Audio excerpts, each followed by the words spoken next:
Buongiorno, benvenuti alla TG Sicilia. Le principali notizie. Fiori bianchi e striscioni al centro professionale di Catania dove studiava Simone, il sedicenne morto cadendo da un lucernario di Etnapolis a Belpasso. Questa mattina i compagni lo hanno ricordato con un minuto di silenzio. Una tragedia che oltre ad addolorare fa anche riflettere. Il sociologo Francesco Pira parla al TG Sicilia di adolescenti fragili, sospesi tra mondo virtuale e realtà, pronti ad affrontare le sfide più assurde per diventare famosi nei social. Straziante incidente stradale sulla Siracusa-Catania, morta una giovane di 24 anni e la sua auto schiacciata tra due camion coinvolti in un tamponamento a catena. A Drano, in ospedale, due degli agenti che hanno arrestato il pregiudicato protagonista della notte di follia fra sabato e domenica. Barricato in casa, lanciava dal balcone piatti, sedie e mobili. Catania, dopo la pioggia, immancabili le buche e le polemiche, a innescarle anche un post sui social del sindaco trentino, piccata la replica dei cittadini e del presidente della terza commissione viabilità. A Messina, al via, un grande progetto di riqualificazione urbana dell'ex città del ragazzo. Si chiamerà Dopo di noi e accompagnerà i disabili alla loro autonomia. Evitata così una speculazione edilizia, assicura il sindaco Basile.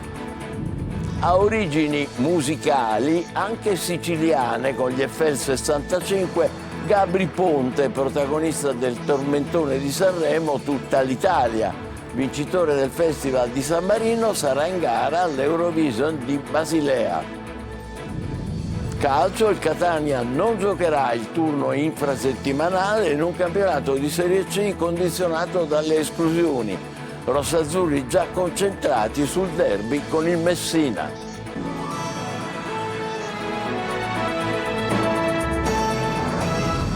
Bentrovati, fiori bianchi e striscioni al centro professionale Ars di Catania dove studiava Simone, il sedicenne morto cadendo da un lucernario di Etnapolis a Belpasso. Oggi i compagni lo hanno ricordato con un minuto di silenzio. La Procura di Catania ha aperto un'indagine per omicidio colposo, al momento a carico di ignoti. Eva Spampinato. Un mazzo di fiori bianchi e la sua foto. Oggi Simone non siede più in questo banco della classe del secondo anno del percorso di ristorazione nella sede dell'Istituto Professionale Ars di Catania. Simone era un ragazzo buono, scherzava con tutti, rideva con tutti. I compagni lo ricordano così, ancora increduli, sconvolti, con gli occhi persi nel vuoto, incapaci di accettare che un amico sia scomparso in un incidente assurdo, le cui cause sono ancora avvolte nel mistero. Non è un ragazzo che si poteva mai immaginare una cosa del genere. All'Istituto Professionale di Via Grasso Finocchiaro ci si continua a chiedere perché Simone D'Arrigo sia salito su quella cupoletta di cemento con la copertura in plexiglass nel tetto parcheggio del centro commerciale Etnapolis di Belpasso, cadendo poi nel vuoto per 15 metri. A microfoni spenti, gli adulti si domandano perché i ragazzi stavano in quel parcheggio, un luogo non idoneo, usato come punto di ritrovo, senza controlli e con elementi di possibile pericolo. Era risaputo però che il tetto di Etnapolis il sabato sera si trasformasse in agorà dei teenager. Sapevo che lui usciva il sabato sera, ma con questi suoi amici. Cosa sia successo saranno le indagini a dirlo. Un colpo di testa, una bravata, una sfida. Simone non era un ragazzo che comunque poteva accettare una cosa del genere. Abbiamo voluto dare questo messaggio a tutti i ragazzi. La vita è un dono troppo importante per poterla perdere in un attimo, per un gioco forse, per una distrazione, per una stupidaggine, per la superficialità. Noi teniamo molto a questo aspetto. Oggi tutte le sedi regionali dell'Istituto di Formazione hanno ricordato Simone con un minuto di silenzio. Una tragedia che addolora e fa anche riflettere. Il sociologo Francesco Pira traccia un quadro dei giovani di oggi e parla al nostro telegiornale di adolescenti fragili, pronti ad affrontare le sfide più difficili pur di apparire sui social. Lo ha sentito Lorena Dolci. Il bisogno di apparire, il bisogno di accreditarsi, il bisogno di farsi accettare dal proprio gruppo di pari non fa considerare il rischio grossissimo che può portare una challenge. Le challenge, ovvero le sfide sempre più estreme con cui i ragazzi si cimentano fino a mettere a rischio la propria incolumità. Dal secchio gelato all'auto in corsa, una vita sempre connessa in vetrina, sospesa tra realtà e mondo virtuale. I ragazzi molto spesso non si rendono conto della differenza che c'è tra quello che stanno vivendo in maniera virtuale e quello che invece vivono nel mondo reale, e hanno questa condizione di vita, come la chiama uno studioso, il professor Luciano Floridi, di una vita che ormai è on life. La nostra vita non è più reale o virtuale, ma in questo stato costante, cioè siamo un po' qui, un po' lì. È il ritratto di una generazione fragile, dove, secondo i dati UNICEF, ogni 11 minuti un adolescente nel mondo si suicida. Ragazzi disposti a tutto per un like. Abbinando questo a una democratizzazione del privato, a far vedere le cose più intime, a condividere momenti della vita che non hanno motivo di essere condivisi, in questo modo si totalizzano i like. Del resto anche Sanremo ci ha ricordato come nella nostra vita sono importanti i cuoricini. Ancora un incidente mortale sulla Siracusa-Catania. A perdere la vita una ragazza di 24 anni, rimasta schiacciata tra due camion in seguito a un tamponamento a catena. Tonino De Mana. Ormai non si contano più le vittime e la scia di sangue inonda l'autostrada Catania-Siracusa. L'ultimo incidente si è verificato poco prima delle 8, non distante dalla galleria di San Demetrio in direzione del capoluogo aretuseo. A perdere la vita è stata una ragazza di 24 anni originaria di Belpasso, rimasta letteralmente schiacciata da due camion in seguito ad un tamponamento a catena. Immagini orribili e scene strazianti per i soccorritori che hanno faticato parecchio ad estrarre la giovane dalle lamiere contorte dell'utilitaria. Due mezzi pesanti e 4 le auto coinvolte nell'incidente, le cui cause sono in fase di accertamento da parte della Polizia Stradale di Catania. A completare il bilancio 3 feriti. L'autostrada è rimasta chiusa per diverse ore tra la zona industriale di Catania e lo svincolo di Lentini, con pesanti ripercussioni anche sulla statale 114. Una fine davvero straziante e terribile per una giovanissima di 24 anni. Adesso andiamo ad Adrano, dove sono in ospedale 2 degli agenti che hanno arrestato il pregiudicato protagonista della notte di follia tra sabato e domenica. Barricato in casa, lanciava dal balcone piatti, sedie e anche mobili. Simona Mazzone. Alla fine si è dovuto arrendere il 48enne di Adrano, pluripregiudicato, che la notte tra l'8 e il 9 marzo si era barricato in casa lanciando dal balcone oggetti di vario tipo, creando paura tra i passanti che hanno chiamato la polizia. Gli agenti per diverse ore hanno portato avanti una lunga opera di persuasione, mentre l'uomo in stato di agitazione, chiuso in casa insieme a 2 cani di razza lupo cecoslovacco piuttosto aggressivi, ha continuato a lanciare tutto ciò che gli capitava tra le mani. Dischi da palestra in ghisa, palle da biliardo, piatti, sedie, vasi in terracotta, persino pesanti mobili, mentre imprecava contro alcuni parenti. Sono dovuti intervenire i negoziatori della questura e i vigili del fuoco con l'autoscala per raggiungere l'appartamento dell'uomo. Scene da film, insomma. Dopo un primo tentativo di ingresso in casa con un ariete non andato a buon fine perché l'uomo aveva posizionato dietro alla porta una scala in ferro, i poliziotti lo hanno attirato sul balcone per immobilizzarlo con la pistola a impulsi elettrici, ma senza esito. Dopo ore di tensione il 48enne si è arreso, non avendo altra scelta, è uscito dal garage ed è stato arrestato. Gli oggetti lanciati dal balcone, oltre ad avere danneggiato l'autoscala, hanno colpito 2 agenti che hanno dovuto fare ricorso alle cure mediche dell'ospedale di Biancavilla, per loro 6 giorni di prognosi. I 2 cani sono stati sedati dai medici del soccorso veterinario e affidati ad un canile di Adrano. Catania Groviera, dopo la pioggia, immancabili le buche e le polemiche. A innescarne anche un post sui social del sindaco trentino, piccata la replica dei cittadini e del presidente della terza commissione viabilità, Tonino De Mana. Dopo la pioggia restano le buche sulle strade e le polemiche, innescate anche da un post sui social del sindaco trentino. Il primo cittadino ha giustificato, si fa per dire, lo stato comatoso delle strade catanesi dicendo che non ci sono soldi per intervenire. Una risposta che ha mandato su tutte le furie gli automobilisti che a sua volta puntano il dito contro l'approssimazione con cui vengono svolti i lavori stradali. Rattoppi su rattoppi che durano pochi giorni, che di fatto non servono quasi a nulla. Più di 4 anni questo buco, come vedete, che ogni volta che piove si viene sempre riparato, ma in una maniera non in norma. Va. Fanno tappabuco, onestamente, non è una cosa corretta. Cioè siamo in zona principale, a farla una cosa pulita non ci vuole molto. L'altro giorno per prendere una buca ho rotto anche il cerchione del motorino. E ti è andata bene? Certo, poteva capitarmi anche di peggio. In via Passo Gravina, per coprire la buca, è stato utilizzato pietrisco ed un po' di bitume. Risultato? In pochi minuti il bitume si è sgretolato e il pietrisco è stato disseminato qua e là. La buca è stata nuovamente rattoppata, ma quanto durerà? Non le manda a dire Giovanni Curia, presidente della terza commissione viabilità. Sappiamo tutti che le casse del comune non godono di ottima salute, però c'è anche da dire che il 50% dei proventi che derivano dalle sanzioni per chi non rispetta il codice della strada devono essere destinate alla manutenzione strade. Ci sono tanti soldi che sono incassati dal comune e noi chiediamo che questi soldi vengano investiti subito nelle strade per renderle sicure. Chi controlla il rattoppo fatto? Come giusta regola a controllare dovrebbe essere la direzione manutenzione, quindi non sappiamo se davvero questi controlli vengono effettuati. Si parla tanto di prevenzione stradale, ma la sicurezza di fatto non abita qui. A Biancavilla 2 diciannovenni catanesi sono stati arrestati dai carabinieri dopo che avevano derubato un'anziana di 88 anni con la truffa del falso avvocato. La solita, che contatta la vittima, le racconta di un grave incidente stradale provocato dal figlio, il quale per evitare spiacevoli conseguenze deve consegnare denaro e gioielli a un appartenente alle forze di polizia. Naturalmente non esiste, è falso.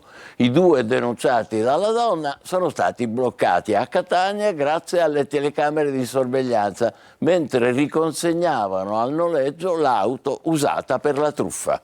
È arrivato a Catania il nuovo capo della squadra mobile, Emanuele Fattori. Per contrastare la criminalità chiede la collaborazione dei cittadini. Simona Mazzone. È arrivato a Catania, qual è il suo obiettivo? L'obiettivo è continuare su quello che è stato fatto finora. Emanuele Fattori, 52enne originario di Rieti, il nuovo dirigente della squadra mobile di Catania, città che lui stesso definisce complessa e impegnativa, ma interessante sotto il profilo investigativo. Una realtà dove non mancano fenomeni di criminalità organizzata, traffico di droga e devianza giovanile che porta spesso all'emulazione di modelli sbagliati. La devianza giovanile rappresenta un fenomeno da attenzionare, perché spesso vi sono delle manifestazioni emulative che portano a una devianza criminale che va verso l'alto, quindi un upgrade di livello che poi può sfociare anche in atti cruenti. Dare risposte certe e immediate alla cittadinanza offrendo la percezione della sicurezza nel quotidiano, e questo avviene soprattutto se si avvia una collaborazione con le forze dell'ordine, anche attraverso canali come l'app YouPol. È un'app, la nostra YouPol, che ha dato buoni frutti e che permette anche la segnalazione in forma anonima, e che ci dà il polso anche di fenomeni che rimangono più latenti e di zone che magari sono meno esplorate. Fattori, che a Catania subentra da Antonio Sfameni, chiamato a Palermo, proviene dalla squadra mobile di Cagliari e prima ancora, tra le sue esperienze nelle diverse realtà, anche Trapani, Benevento, Roma, Stazione Termini, Firenze e Milano. Dopo Trapani è ormai l'intera sanità regionale nel caos. A Enna sono oltre 4.500 i pazienti da anni in attesa di visite e interventi chirurgici. A Trapani, come sapete, oltre 3.000 gli esami istologici inarretrati, e poi c'è l'inchiesta che ha coinvolto nei giorni scorsi i medici di Palermo. E a questo punto il Codacons chiede un commissario del governo. Luca Ciliberti. Sembra un caos senza fine, un intero sistema, quello della sanità siciliana, che il Codacons chiede addirittura di commissariare, viste le inefficienze, le lacune e i ritardi pagati anche a caro prezzo dagli stessi malati. L'ultimo caso esplode fra gli ospedali della provincia di Enna, dove sono oltre 4.500 i pazienti in attesa di un intervento chirurgico o di una visita specialistica.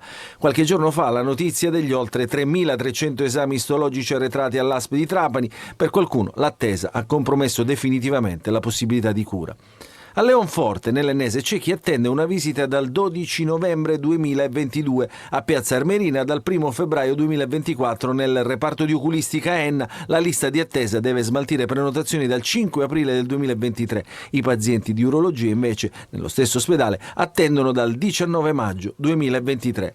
Sono solo alcuni casi per un sistema davvero al collasso, nonostante le rassicurazioni della Regione. Esami diagnostici rinviati per mancanza di reagenti e terapie oncologiche sospese per carenza di farmaci, operazioni chirurgiche ferme da mesi per carenza di anestesisti e personale specializzato. A Palermo poi medici, funzionari e imprenditori sono accusati, nell'ultimo caso, di aver manipolato gare d'appalto per forniture sanitarie favorendo aziende in cambio di tangenti e regali.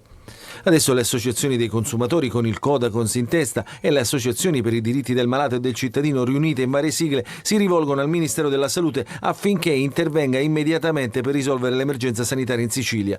Questa situazione, dicono, viola apparentemente il diritto alla salute sancito dalla Costituzione. Bisogna individuare le responsabilità di chi ha portato la sanità siciliana al collasso e attuare il commissariamento dell'intero sistema sanitario regionale.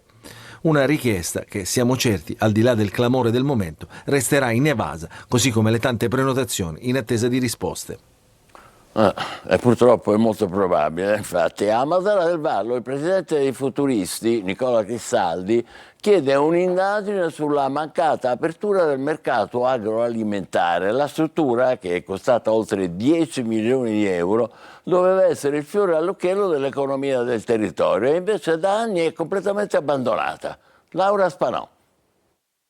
Costato oltre 10 milioni di euro e oltre 20 anni per ultimarlo, il mercato agroalimentare che si trova nella zona del Porto Nuovo a Mazara del Vallo avrebbe dovuto aprire i battenti a febbraio 2018 ed era destinato a diventare il centro vitale del territorio. La commissione di gara aveva provveduto a assegnare 7 box sugli 8 disponibili a ditte del comparto ittico. Ad oggi la struttura è abbandonata e il presidente dei futuristi Nicola Cristaldi chiede un'indagine della regione per quanto si sta verificando. Nel corso del sit-in che il movimento ha organizzato davanti ai cancelli del mercato è stato denunciato lo stato della struttura e le ombre che ancora avvolgono l'incendio di qualche anno fa e la mancata attivazione della struttura. L'incendio, che secondo le ricostruzioni sarebbe stato provocato da un trenino elettrico collegato alla normale rete elettrica per la ricarica delle batterie, ha portato all'accredito da parte della compagnia assicurativa di 700.000 euro al comune di Mazara, una cifra che secondo i futuristi non è stata però spesa per la riqualificazione dell'immobile, ma distratta in altre attività.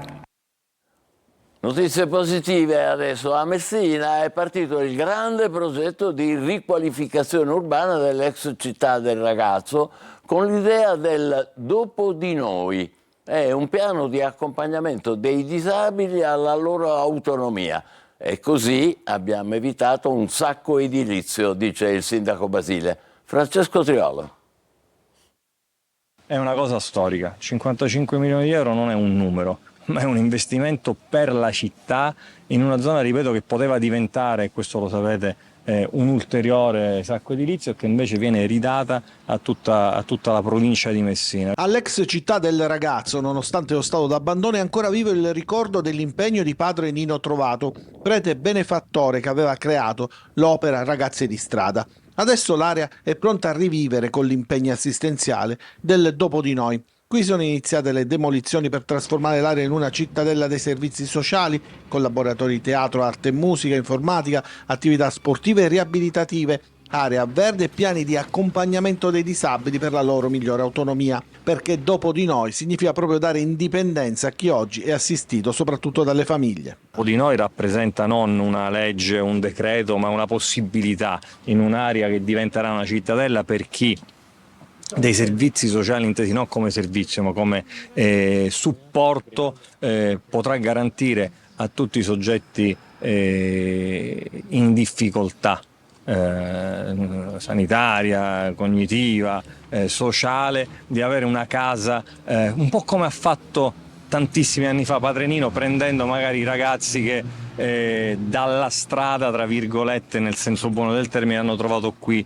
una vita, una professione, un'intenzione. Quindi il tema è dare veramente speranza. Tutto nel segno della rigenerazione urbana, con attenzione all'ambiente, al paesaggio, alla riqualificazione edilizia del patrimonio. Sarà una settimana altalenante dal punto di vista meteo. Si alterneranno cioè giornate nuvolose ad altre caratterizzate da pioggia, soprattutto mercoledì. Le previsioni dei prossimi giorni indicano comunque un aumento delle temperature rispetto al fine settimana appena trascorso. Sulla zona tirrenica si andrà incontro a un assaggio di primavera con rialzi fino a 26 gradi, sopra i 20 nella zona orientale. Ha origini musicali anche siciliane, con gli Eiffel 65, Gabri Ponte, vincitore al San Marino Song e ora in gara all'Eurovision. Intanto si gode il successo della sua colonna sonora di Sanremo, che fa davvero ballare tutta l'Italia. Desiree Ferlito. Gabri Ponte! Tutta l'Italia potrà votare per lui. Gabri Ponte, vincitore del Festival di San Marino, si è aggiudicato così un biglietto per l'Eurovision di Basilea. Da quasi 30 anni sulla breccia come DJ e producer, il successo parte appunto da molto lontano e passa anche per la Sicilia. Era il 1998 quando, con gli Eiffel 65, un trio dance formato, oltre che da Gabri, da Jeffrey J, siracusano di Lentini e Mauri, scalano i vertici di ogni classifica con la loro Blue Abadi da Buddha, un ritornello che nessuno riusciva a togliersi dalla testa.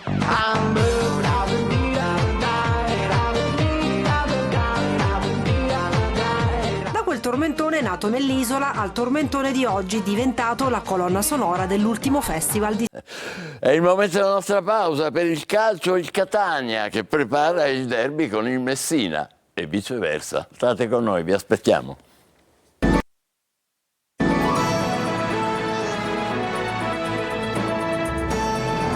Siamo al calcio e il Catania, dopo la vittoria di Latina, salterà il turno infrasettimanale e potrà concentrarsi sulla partita con il Messina, che l'attende domenica sera. Marco Carli. Una settimana per preparare il derby, mentre le altre giocheranno nel turno infrasettimanale, tutte tranne il Catania appunto, che doveva ricevere la Turris, e il Potenza che invece doveva andare a Taranto. L'esclusione dei pugliesi e quella prossima dei campani rivisita calendario e classifiche e condiziona il campionato. Il Catania andrà in campo in 6 dei prossimi 8 turni in programma e comincerà dalla gara del San Filippo di domenica, portandosi dietro alcune certezze da Latina. A parte il gol di Jimenez, celebrato giustamente in lungo e in largo, la partita del Francioni ha detto che il Catania ha imparato a reagire, era già successo in altre sfide immediatamente precedenti, anche se Toscano spera non sia necessario prendere lo schiaffo, cioè il gol dell'avversario, per ripartire. Ma il rotondo successo di sabato ha detto anche quanto sia fondamentale un giocatore come Lunetta, la sua duttilità, la capacità di cambiare il ritmo della gara e di supportare il gioco avanzato, soprattutto ora che Inglese non c'è. A proposito di poliedricità, è stata ribadita anche quella di Quaini, capace sempre di dare un valido contributo sia a centrocampo che in difesa, e di Frisenna, che in poche partite è stato schierato in pratica in tutti i ruoli della mediana. Poi col ritorno di Di Gennaro sono cresciute le alternative in difesa, Del Fabbro è rimasto in panchina tutta la partita. Bisognerà lavorare su come sbloccare la partita prima dell'avversario e in tal senso darà una mano il ritorno di Stoppa dopo la squalifica. In attesa di Inglese, la formula con 2 fantasisti dietro un'unica punta può essere una soluzione e Stoppa si fa certamente preferire a Luperini, anche per avere in campo più giocatori che si prendano rischi, spesso componente che fa rima con qualità e che inevitabilmente libera dalla pressione. Quello che è successo nel secondo tempo di Latina e deve accadere con continuità se il Catania vuole regalarsi un finale di stagione da protagonista.